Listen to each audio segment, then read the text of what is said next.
Bonsoir. Ce soir devant, pas pour me faire voir. Mais que mon bonsoir, mon histoire, ce soir vous donne l'espoir de croire que c'est encore possible. De vaincre l'ennemi qui tient la jeunesse possible. Et de vaincre le diable et de suivre Christ, le vainqueur invincible. Alors ce soir, je parlerai de mon histoire. Esclave des séries télé et des films porno, j'étais. Noyé dans l'iniquité à chaque minute chrono, j'étais. Carré et ivre du péché comme toute personne fêlée. Carré et ivre des laves de la mêlée, j'étais. Sous l'arbre caché, sous le vent du péché. Dans la vallée sombre et de l'ombre de la mort. Foulé aux pieds, souillé jusqu'au corps, j'étais. Mais un jour, la voix du Christ m'est parvenue. De la personne la plus triste, il s'est souvenu.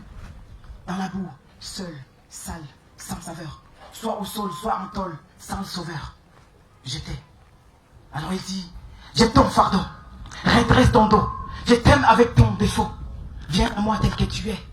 Viens à moi avec tout ce que tu as. Alors de la boue, je l'ai entendu. Cette voix douce résonnait comme une tempête. Dans la mer, au milieu de la tempête, je l'ai entendu et la mer noire s'est fondue. Une lumière forte comme le soleil, mais d'une intensité plus vive m'a ébloui. Je n'avais jamais rien vu pareil. Cette voix douce m'a étourdi. Les hommes ont parlé à mon oreille, mais lui, il a parlé à mon cœur. Cet homme d'une beauté sans pareille m'a dit, je n'ai pas peur. Viens à moi tel que tu es. Viens à moi avec tout ce que tu as. Je suis venu pour toi. Viens et prends la bonne voie. Alors j'ai compris que l'évangile est une puissance. Puisque sans cet évangile, vu mon cœur fragile, j'aurais fondu au fond de l'eau comme de l'argile. J'aurais été maître d'une vie inutile. Parce que sans le Saint-Esprit, j'ai tourné en rond. Maintenant, une vie en cerceau. Maintenant, je suis sorti de rang. Et ceux qui croient qu'on m'a lavé le cerveau. En effet, ce n'est pas tout à fait faux. Christ ne m'a pas seulement lavé le cerveau. Mais en levant mon fardeau, il m'a rendu vierge recto verso. Alors j'ai compris que l'évangile est une puissance.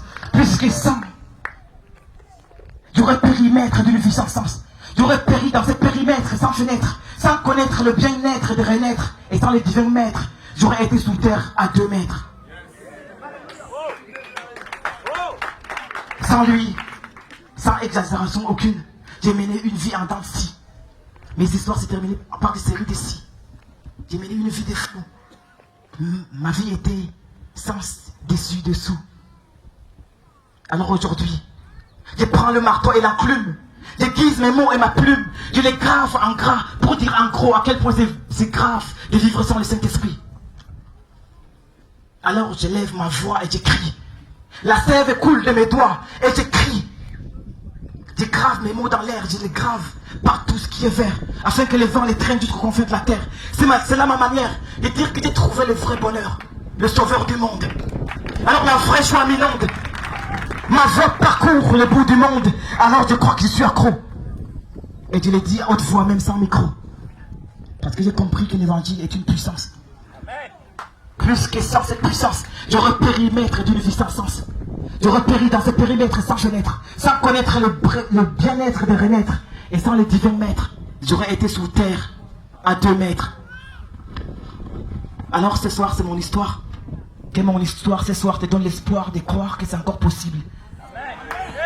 De vaincre l'ennemi qui tient la jeunesse pour cible. Et de vivre près du Sauveur, le vainqueur invincible.